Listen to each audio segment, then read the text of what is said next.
everyone, and welcome to the Transgender Show. I'm your host, Emily. I'm very excited tonight to welcome our guest, Justice Renée. Justice works as a systems engineer at Target, helps amplify diverse voices through Secular North Productions, and raises her 2 kids with her partner. She shares her story with others to give hope and move communities forward through the din of conversation. Hi, Justice. Renée. Hey, Emily. Hi. Thank you so much for having me on the show today. Starting to ask about your story with the kind of overarching point here. How do you identify? Well, I identify as she, her, use female pronouns. And that's an interesting one because when it comes down to it, how do we all identify? I try and identify as myself and explore that, but I definitely feel much closer on that spectrum of things, more on the binary. How did you choose your name? Oh, boy. So some people won't always share their dead name, but I'm going to because it kind of has a story and it kind of ties into this. My parents named me Justin. They named me Justin following after Justin Martyr, an early church father, the early Christian church father out of the I'm trying to remember all of a sudden my head's completely blank. But the whole concept of giving your whole self, giving your whole everything to God meant everything to my family. And so they chose Justin to fit that mold. And they raised me very much in the concept that I would do everything I can as the firstborn to live my life in such a way to bring honor to God and in their specific form of religion and their specific form of thought. So, as I neared the place of transitioning, looking back at my past, looking where I came from, some of the treatment of LGBT communities, not only towards the treatment of myself, but then also the treatment I did toward the LGBT community, and trying to also keep my name kind of close to similar so it's easier for people as they're talking and they're communicating and we're connecting with people. I went with Justice. Justice means a lot to me. And more importantly is my middle name. My middle name is Renée. Renée in French means reborn. And so tying the two together, we have Justice Reborn. I was a former fundamentalist minister preaching hate, anger, and just absolute vitriol towards the LGBT community. But through some very amazing people who showed me love and kindness, who reached into my heart and reached into my life and showed me that there's so much more and I can embrace who I was from the very beginning. I've now moved forward and I've been reborn to bring justice to my trans family, to each and every one. That's my hope. And that's where my name comes from and why I drive it so much that way. Yeah. And it sounds like in all of our talks that is sort of what drives your passion towards helping the community and doing everything you can to bolster and to support all the trans folks. Absolutely. If we're going to make the world a better place, we have to step forward. We have to step out without fear, even though I'm absolutely terrified of coming out from behind the camera. But it's important to us to show that we're normal. This is who we are. It's the shows. It's not just, the talk show of like what we're doing here where we tell stories and we kind of get into some of the scarier stuff of the stuff. It's also being able to do Valkyries on the table. You're showing what it means to be human, and it means everything. So I love it. And that is advocacy. That is the whole concept of changing the zeitgeist underneath, right? We are literally letting people realize and see who we are as individuals. And that is very powerful advocacy work, sometimes even more than these talks, because it helps people connect with individuals in a way that they can't when you're telling a story that they'll never understand. So I'm going to go a little off script here and just kind of ask you right off the bat, how have you found the different passions, coming from that strict religious family where you were pushed, perhaps forced, to step out there and to advocate for the beliefs that were there. How have those two different passions compared for you, and now taking this and basically what you're doing is trying to push back and reverse the things that you were advocating for before? So I'm trying to think of the good way. That's a really good question. And I'm going to use that phrase to kind of bring it on in. And okay, so the way I see it and the way I understand it is very similar to being left-handed. So in my earlier period of time, I was forced to fit a mold that I did not fit in any way whatsoever. I used immense amount of energy to hold that. Just like my partner, my beautiful partner, she's left-handed. And in the world, she's run into so many things where she has to live the life of being a right-handed person, even though she's not. She's left-handed. And I tried so hard to fit the mold of what it meant to be this fundamentalist, this Christian, this man that could be the epitome of the person that I was being raised to be, but that never was me from the very beginning. And so I look back, and I mean, we can get into it in the sense that, you know, there was a period of time I almost died due to my blood pressure spiking over 170 over 130. And that whole situation, my whole body and everything about who I was running under massive amount of stress. And as soon as I said, you know what? No, I'm done. I'm done fighting. I'm done running. I'm accepting who I am, and I'm moving forward in loving relationship and in kindness. My blood pressure went to 110 over 76 was what it was today. And that's the huge difference when you think about the comparison. It didn't fit me. The energy and the excitement and the drive and who I am as a person, how I just poof, right out there. Yes, that's never left. But now I'm not doing it as the only way to silence the scream in the head. I'm doing it because I have freedom, and it means something to me to finally be connected to who I am as a person. That's beautiful and so interesting that it was the same thing. You were dealing with who you were at your core in both situations, but one of them was you were dealing with it by fighting it and pushing it down and just doubling down on the religious rhetoric versus now accepting yourself. It's beautiful that you've been able to get there and that you've got the extra bonus there of, you know, it greatly improving your health. It does, yes. So then, back to the story of your transition. When did you first come to the point where you identified as transgender? So when I first started to step into the role of saying that I was trans. Mm-hmm. I've always been trans. I've always dealt with, ever since I hit puberty, I've had a certain amount of scream in the head that finally silenced when I got estrogen or fuzz, right? It depends on who you're talking to. But it was about 38. It's 37. It was about 3 years ago. I finally hit the place where I was almost every night wishing to die and struggling with all the feelings internally. And all I had seen of what it was to be trans was porn and the misrepresentation by my parents. And that sure wasn't me. But I ran into some Reddit accounts and some other stuff, which really helped me understand that this is just a normal part of life. And that started a year-long process. Well, actually, it was closer to 36, 37. It's been a bit. It's been a blur the last 3 years, let me tell you.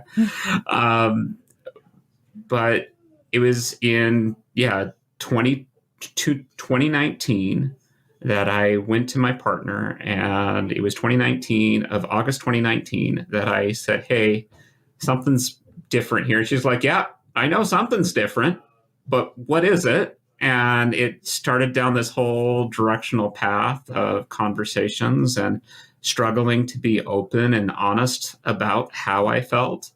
There was a little bit of struggles and issues with the whole journey, which definitely took a lot of time and a lot of process. But we're in such a beautiful place. So I would say, yeah, about 30, 38.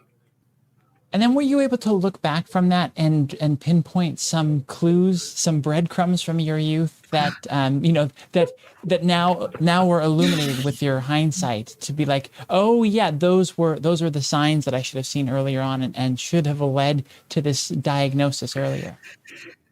Yeah, 37, 38 was when I finally said, yes, this is what the case is. But I had experimented and I had fallen down the rabbit hole many times. When I was a little kid, I definitely was much more feminine and connecting, but I realized very quickly, I sang soprano in the church choir all through all the way till I was 12 years old.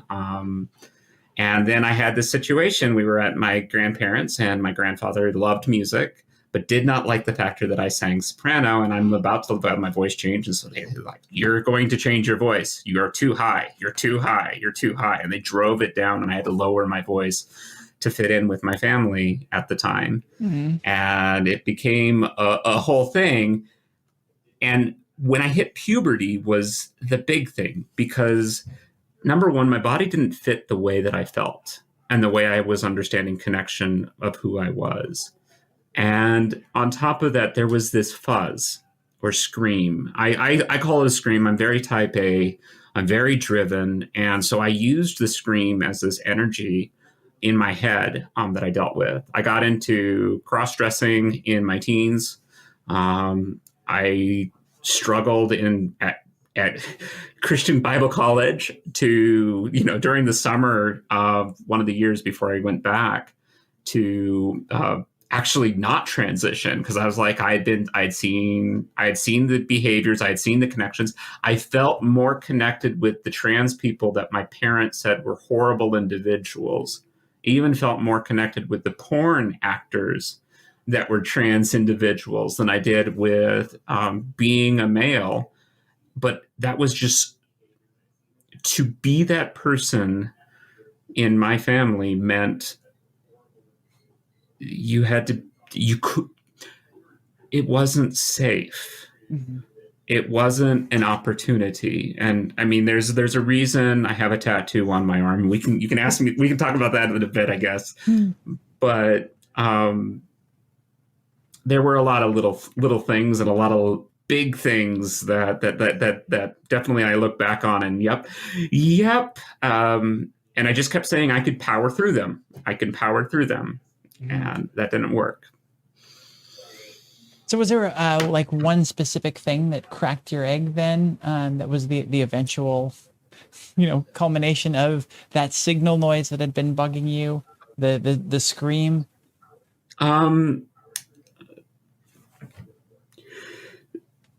So I feel like we're missing a whole bunch of stuff, and I apologize. So I'm gonna kind of do a little bit of a not going to monologue, but I'm going to say a little bit of stuff. So at 13, I was in the ministry. I started in the ministry at 13. I gave my first evangelistic sermon, working with Child Evangelism Fellowship at the age of 13. And I dedicated my life to following my belief in God. And the reason I started throwing myself so heavy into that was because of that scream. My father made it very, very clear that anyone that was a part of the LGBT community not only deserved death, they were going to go to hell. And maybe even it should be the government's job to do it. And so I learned very quickly that when I struggled with these internal monologues, it got to me. And I got deep into cutting. And one of the things I cut into my arm is an A. And when I got on in college, I got away from the cutting by making a promise to myself that I would never live past 35. Because everything was so painful that I said I was going to follow the role that my parents had outlined, which is I was named Justin. I was named to be this ambassador, and I was going to be this missionary over in Indonesia. And I would do everything in my power to go out and be the best missionary possible, and the best missionary that would die a quote unquote martyr's death and epitomize the name that my parents gave me. And due to a myriad of reasons, I left Christianity, and I reached 35 and I wasn't dead yet.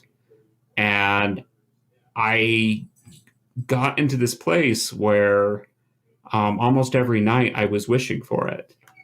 And the blood pressure spiked, the whole thing spiked, and everything along those lines. And the thing that cracked my egg was saying I can't do it anymore, but I love my kids and I love my partner, and I'm going to live. And as soon as I said that I'm going to live, the only way I knew how to live was to stop fighting. I don't know if that makes sense. We just skipped up for a humongous amount, but I try to make it quick. No, and it's your story. We can revisit and dive in as deep as you want on the parts of your story that are the most important for you. I think, again, the purpose of this is to find those pieces that resonate with other folks and show them there's someone else that has gone through this. There's a way through it. You're not alone, and you can survive it. This last birthday was my 45th birthday. And I did I had on the Transverse a suicide and depression special on my birthday, where I interviewed a counselor. And the reason why that was a tie-in was because of the exact same thing for me. Is I had a date, and it was not my 35th birthday, but it was my 45th. And for a long time, that was my end date. And it was just very interesting to get to that date and be at such a great place, because I'd been out for 2 or 3 years. I was working on this, and it was great to be at a place to turn that into something that could potentially help people. It's definitely something that a lot of us have gone through in thoughts and ideations, and even setting a date. It's just such a great thing for us to be able to be past that.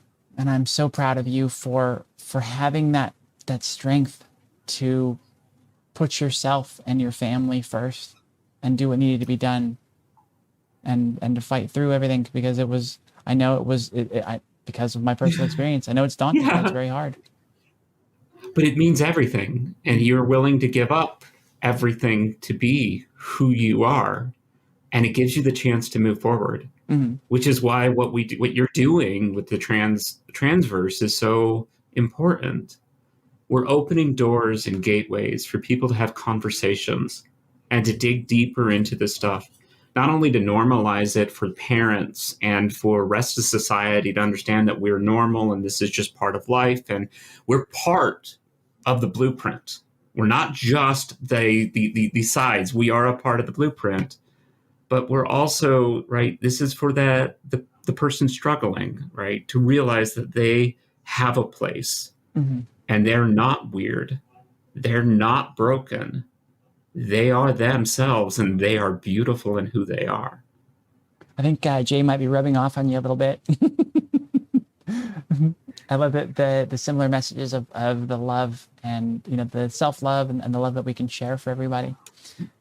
So Jay has a big part in that coming out too, and I guess I put that in there. So Jay was interning at First Unitarian Society, and I was struggling and doing this whole thing at night, and they and I had this sit down, and I was just like, how the flip can you be so willing to wear all of these things and do all these things and just be open?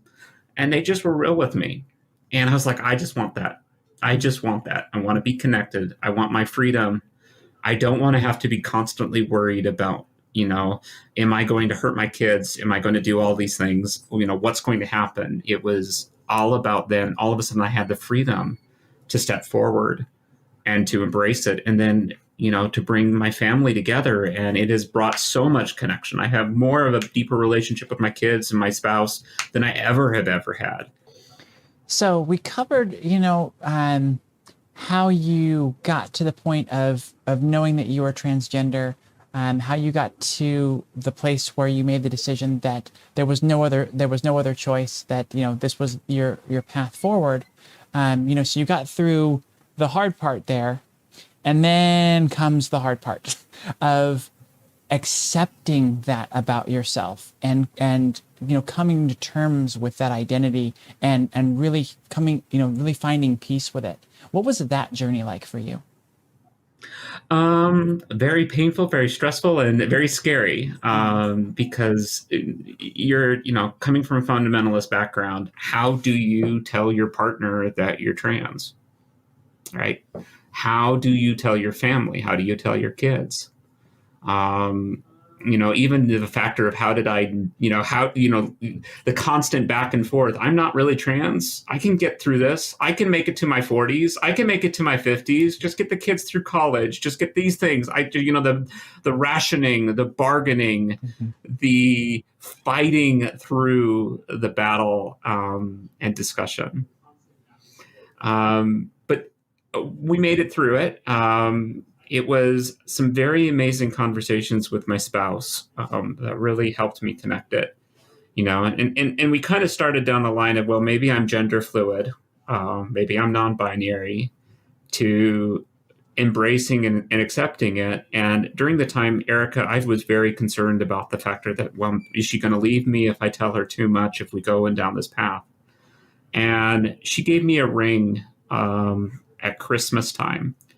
It's a Claddagh ring, and that Claddagh ring means loyal, it means friendship, and it means love. And she's my best friend, and it meant everything. And we've had our struggles, we've had our fights, but doing it together and transitioning together, in the sense of she's been there through the whole process, it's given me that freedom of being able to address it and move forward.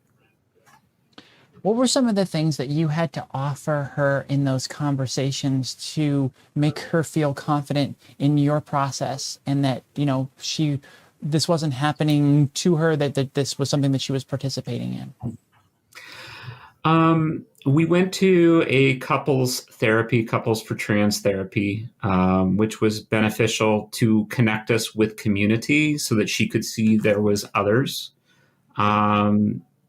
It was more about conversations.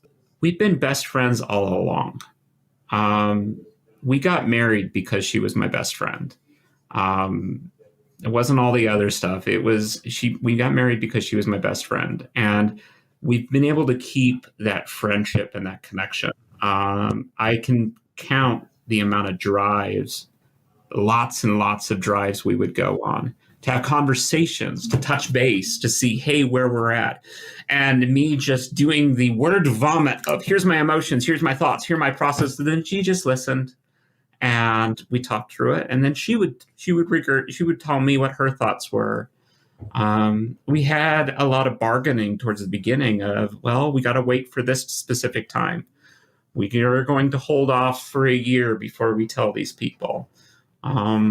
I didn't fully, there's still some people that don't know. Most now do. I think it was back, basically, I think February was the last time, March, April of this last year, that we finally were able to fully open up to a much larger audience. And that was because we moved to a new town, that was in a safer space, and we weren't dealing with some of the issues that we were dealing with in our old town. Mm-hmm. Now, coming from the background you did, the assumption is that you lost a lot in family when you came out and began accepting yourself. Was that the case for you? Yes, that was. My parents never accepted who I was. They cut off contact almost instantaneously. We've lost contact with most, if not all, of our family members. My brother That's not the case with my brother. Still stayed connected with me, which I'm very, very, very, very thankful for. And a couple of my cousins, and which are just absolutely amazing people. I'm so thankful for each of them that have seen it through. It means everything. Were you prepared for that, you feel, based on your experience and your knowledge of them? Yeah, I knew this was the outcome. I hoped it wasn't the outcome. And I feel like I'm drawing you right back into that very beginning part, because I think, coming into the whole thing of the coming out and accepting the journey of where I'm at right now, we kind of have to have some more of that understanding. So my parents, my dad, if anyone understands what young earth creationism is, my dad was a leader in the young earth creationist movement. He put on conferences for young earth creationism, and young earth, and in science creationism, all through the 80s and 90s. They also took me a lot of times to the Capitol in Salt Lake City, and we would have protests and conversations and things along those lines. I learned very, very, very, very quickly that being trans is definitely not accepted. I learned in church that it definitely was not going to be a positive. It meant hell. It meant damnation. It meant everything. And so I knew when I went to my parents to say, hey, guess what? The thing that you thought was horrible, that's me, wasn't going to go over very well. And it didn't. I approached it. My mom has severe dementia, and they're a little bit in their older ages right now. And so what I did is I approached it from more of a text to my father, because the last thing I wanted to do was create a situation with my mom panicking or freaking out where we couldn't have a proper conversation. And I messaged my dad and I texted him, and he mentioned a couple things things like,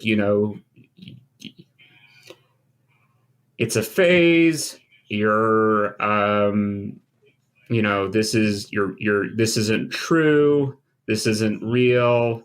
And then just a brick wall. I had to finally, over Christmas, completely separate contact with them, because the communication from them was extremely negative in many aspects. It was consistently trying to bring me back into the same old style of where I was coming from. And they never once used my right names or anything along those lines. And so I had to finally say I couldn't do it anymore. And so I reached out and I said, you know what, we're going to have to, if you get, I'll be open to you. If you ever want to come, I'm open. We'll connect with you in any way whatsoever, but I'm not going to accept any more of these blanket letters you send that are kind of bombs. Mm-hmm. Yeah. Trigger bombs. So on the other side of that coin, did you have people in your coming out process that accepted you in a way that surprised you, or that you weren't expecting any support from? I wasn't expecting my brother. That was someone I did not expect. But when I called them and I explained it to them, they're like, okay, sounds good to me. Let's keep going. I was like, what?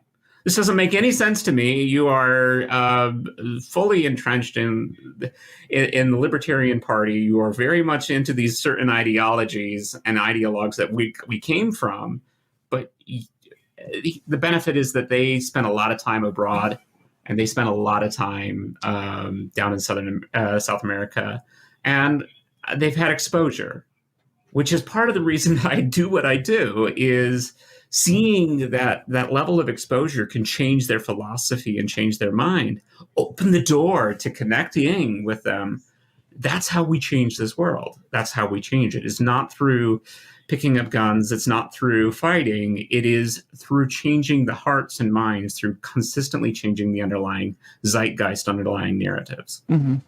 In this process, in this period of your life, Did you have community or a particular role model to turn to talk directly with or to help guide you? No. When I started transitioning, I did not have anyone specifically. I saw the trans community on Reddit that I kind of looked at and glanced at, but it was really confusing and really struggle. As I dealt with the internal, how do I do this? I then reached out. In the beginning, I didn't. Towards the middle, I did. So when I finally got connected in, I was able to make some connections with the Minnesota Transgender Alliance. And that helped me build some of that foundation where, I had an awful experience with the first therapist that I went to. I went to a therapist that I thought that was going to be brilliant. They had a quote unquote, they were a trans therapist. They even said they were a trans couples therapist to help people through their marriage while they were transitioning. I was like, ooh, this is perfect. This will help both me and my partner. Yeah. And it didn't. They drove a wedge between me and my partner in many ways. They also kept, when I said, okay, so am I trans based off of the data here? This is who I am. Their comment, well, you're not homosexual, and you're not willing to leave your wife, so I don't think you're trans. And wait, what? A trans therapist that doesn't understand the difference between gender identity and sexuality? That's what totally blew my mind, because then I got to another therapist and I was like, hey, wait, this one advertises directly to the trans community and they're using like these archaic practices, right? Why is this coming in? And then my next therapist did a massive job of helping me through a lot of stuff. That therapist got me to the place of suicidal ideation again, and it got me back into this horrific place where I was even like, do I go into DIY? Do I jump into all this stuff just so that I can prove that this is who I am? And I was able to get away from her, and I got to a different therapist. And the other therapist was like, okay, well, sounds good to me. Let's keep going. And just took me through it and worked with me.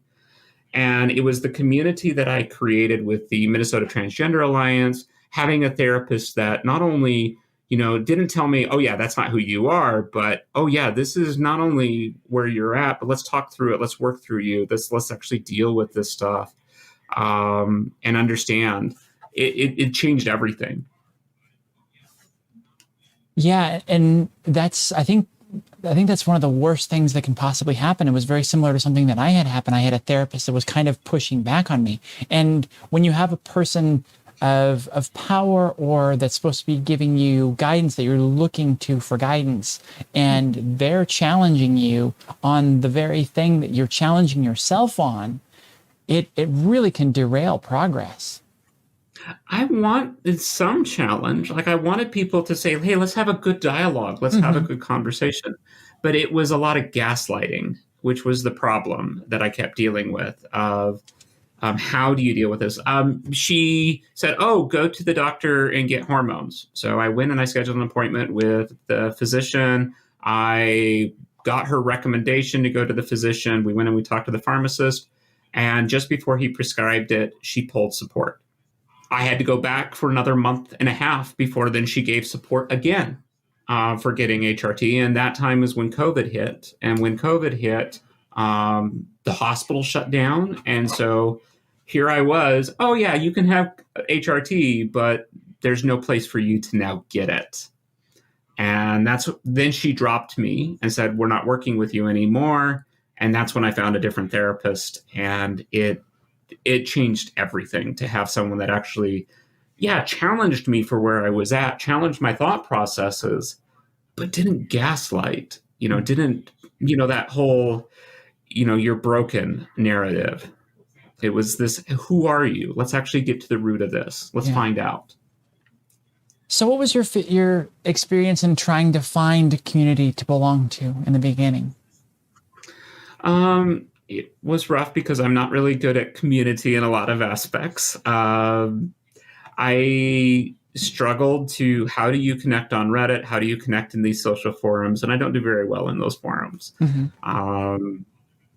It was honestly some of the Zoom meetings with the Minnesota Transgender Alliance that I was able to get actually connected with some people. And then just throwing myself into the work.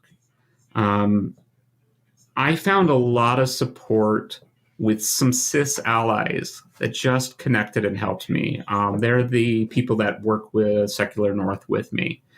And we threw ourselves into, how do we move forward and how do we connect? And I was able to talk with them, and we were able to work through some of the concerns. While it was great to have the connections that I did with the Minnesota Transgender Alliance, it was honestly joining Transverse that really helped. And it's been, I'm 18 months, and those mod meetings with Danny and team have meant like the world to me. I'm sorry, I'm trying to gain my composure back. That one got me. How has that helped you to, find that confidence in your own identity and help move you forward in your transition, having a community that you feel you truly belong to? Well, it's given me the ability to then go forward and do stuff. So I have been fighting to get surgery. And nothing big, but just going through and just getting an orchiectomy. The whole issue with the first doctor and the letter issue has carried over, where providers see that this happened with this one, asking questions, and then they go, well, maybe we need a different level of support. And so insurance, one time I gave letters to them for getting the surgery, and insurance goes, well, this letter's expired. It's year past. Well, it's a year past because you literally put it a year past in the handling of this. Oh, and this letter's not good enough because it's coming from this. I just finally got my second letter over Christmas. And knowing that I can talk to friends and family and talk to Danny and talk to the people in the mod rooms and have the conversations has allowed me to go, okay, so I was terrified. I hate talking to doctors, but it's like, okay, well, I can do this. And I don't ever tell anyone that I'm doing this stuff, but it helps like nobody's business to know that I'm not alone in this. Does that make sense? Yeah. As you kind of step back and look at it as a whole, what does transition look like or mean to you? So my username is Left in the Leaves. That's, we talked about my name, Justice Renée, but my username Left in the Leaves is the whole concept for what transition means to me. When I was 13 and I was struggling with who I was and starting to deal with the whole pounding and noise in the head, I read The Scarlet Letter. I was 13, 14 at the time, and I was struggling with my gender, struggling with who I was. How do I accept this person? And I outbursted, in a sense, right? I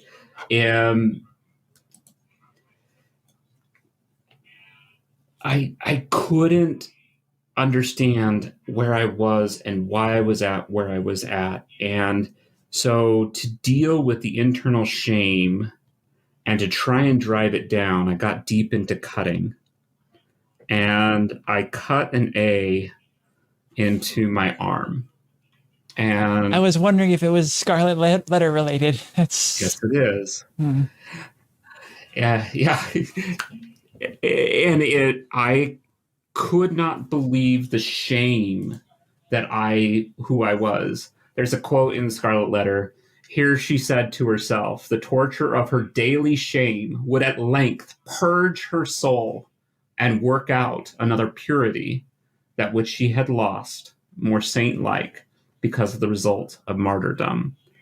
And so when you asked me about the division point between who I was and everything along those lines, When I was 13, I threw myself into Christian work and ministry and working for the ministry because of that exact goal. If I could work out a different purity in my whole soul, if I could change who I was through this aspect of stepping forward and being deeper, more spiritual, more connected, this is who I am, I could destroy the internal desires and the pain. Maslow's hierarchy of needs comes in here, right? We deal with Maslow's hierarchy of needs, right? Where you have food and you need all these type of things. Well, gender identity fits right in there. And you can silence gender identity problems if you focus at a level higher than that, right? You can kind of silence some of those underlying needs by focusing on something so much stronger. And so I held to that whole concept that this is my life or death. And when I would struggle with things, I would get into cutting and I would cut the A, and I would cut it over and over and over. And by the time I got into college, that turned into a scar, and I could see it. When I transitioned, I got a tattoo on my arm, and it means the absolute world to me. But so what I did is I took that mark of shame that drilled into who I was and my identity, that trying to drive and silence the scream, silence who I was, silence everything about me, and hide myself under this mark of shame. Let the world not know who I was. Let the world not understand what I felt, because I couldn't share it. It was too shameful. It meant that the world would have to know who I was. The day that I stepped forward and I said, I'm going to transition, I let it go, and I dropped that mark, and I turned that mark into a badge of pride. I now owned that mark. There's a quote from the Scarlet Letter. She removed the scarlet letter, taking it, threw it among the leaves. The stigma gone, she heaved a deep sigh, in which the burden of shame and anguish departed. Oh, exquisite relief! She had not known the weight until she experienced the freedom. My A on my arm now, the tattoo that I have here, signifies the badge of where I'm now at. I have embraced the shame. I have embraced the connection, and I have left that pain among the leaves. I have left it there so that I can now live more fully and more connected. So when you ask me, what does transition mean to me? It means relief. It means freedom. It means I can have a connection with my kids, my two kids, in ways that I've never had before in my entire life. I can see them, I can feel myself, and I can understand who I am. Transitioning saved my life, and transitioning has given me now a life that I'm excited to see till I'm 80, 90, or however old I get, as long as it's older than 35, and we're good. Well, yeah, and I love that you had this belief that the way to silence the one thing was to find that purity and that deep connection to faith by forcing yourself into the religious aspect. And it wasn't until much later that you realized that the purity came from accepting the identity that you were pushing down. That's where you found it. Just acceptance. It changes everything. Mm-hmm. I think I would next want to ask you, stepping a little bit more back, how have your goals shifted as you've moved across your journey? When I started out saying things like I'm non-binary or gender fluid, trying to hold on to some semblance of who I am and where I'm at. But now I've been able to embrace who I am. And yeah, I mean, what is next? I'm excited. I don't know, right? And so that's part of the thing is I think, it's so easy for us to try and look at journeys as these straight lines, but they never are. They're connections, they're relationships with others. They see how we can shape and shift and mold and move with each and every one. And we can step forward. And where am I going to go? I have no clue. But what I do know is it's a journey, and I'm excited to be on it. And I'm excited to have the friends that I have, and the relationships that I can see that allow me to move forward in ways that I never could previously. What do you do in your day-to-day if you're struggling with identity or struggling with dysphoria, those sorts of things?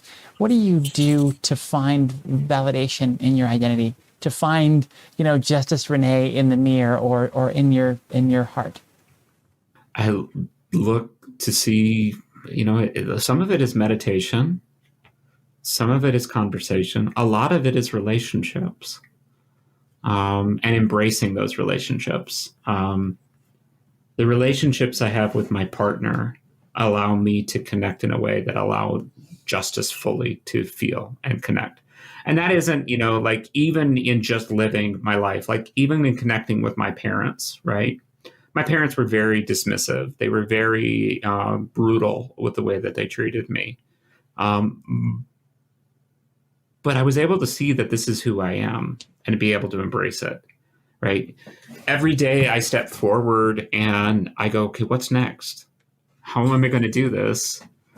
I have my coffee cups. I have my things that I enjoy doing. I enjoy, this is me. I love to dance. I love my flags. I love to have relationships with people. And so when I struggle with dysphoria, and I do a lot, what do? I try and remember why I did what I did.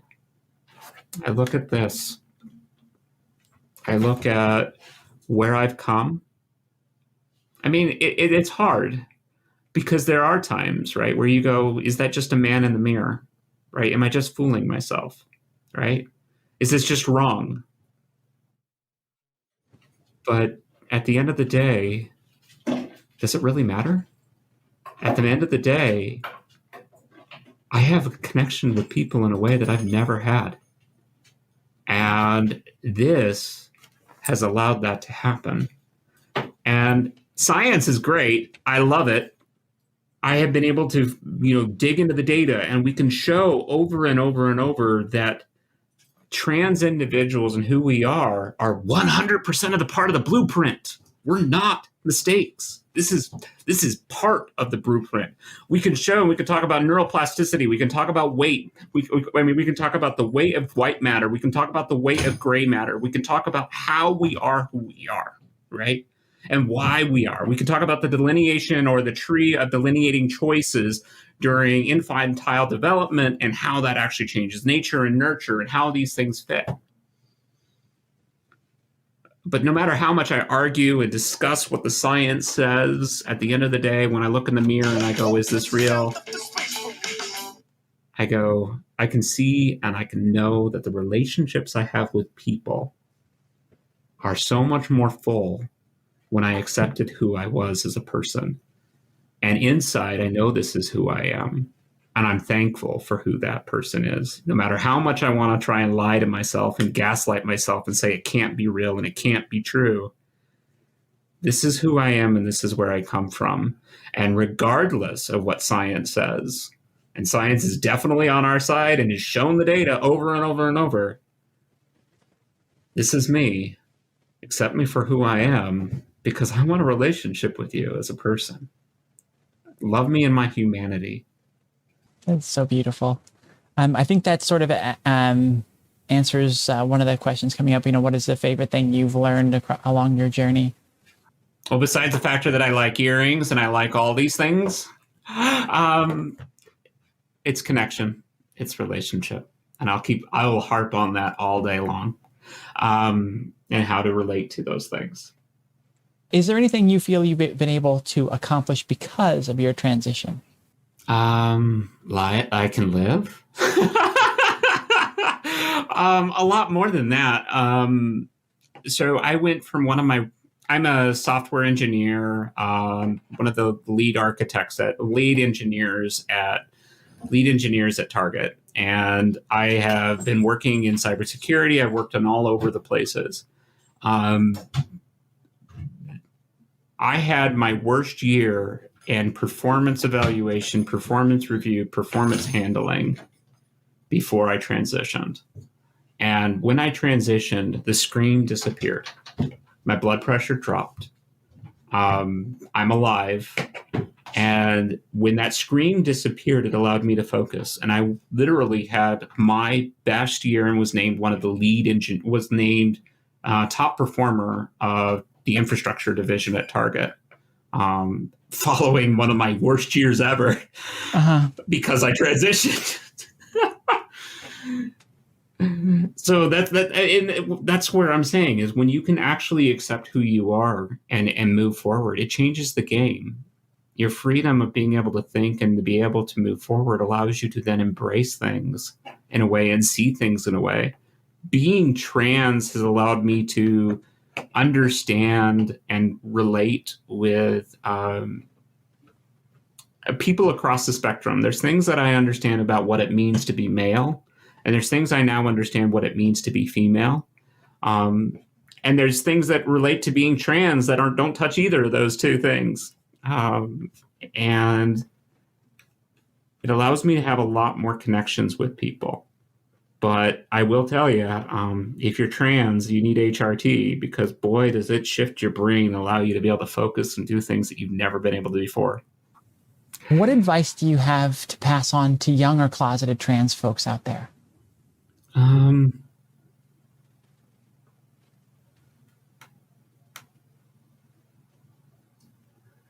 It's not always going to be easy. But what's important is how you live and accept yourself. The only person at the end of the day that you're talking with inside of yourself is you. It's not your parents. It's not your spouse. It's not your kids. It's not your friends. At the middle of the night when you are in bed, the person you have to deal with is you. And there is a level of freedom that is found when you embrace who you are as a person and go on the journey of exploration of how do we understand who we are? How do we move forward with this? And regardless of if you find anyone that can be there, it changes everything when you have some people that can be there for you and help you along the way, because then you have friends that can accept you for who you are and you see that from an external perspective. Be you, be fierce, be free, because when you look at yourself when you're asleep at night, it's you. When you look at yourself in the mirror, it's you. Just be you. And there was so many of us. We'll come around. We'll wrap our arms around you, and we'll do everything we can to make your world better. That does not say that things won't be hard. They will. And it is for so many people. There's no way I could have come out. I talked with my partner about this the other day. We were having a long conversation. I wish beyond a shadow of a doubt I'd been able to transition when I was a kid. But there was no way. Even had I shown any signs of it, it would not have ended well. Mm-hmm. And I would have lost so much. But I did transition, and now that I did transition, it did change everything. And the important thing is just be you. I love you all it is. I don't know how else to say it. Yeah. Yeah. And, I like to add to that when we talk about concerns or regrets with the time that we transitioned. Oh, I wish I'd transitioned earlier. And I truly believe that we transition when we are able to. whether Yep. it's our environment or internally, what we need, what the place we need to get to be able to accept it within ourselves to do it. And yeah, a lot of that comes from our environment and society. But it happens when you're ready for it.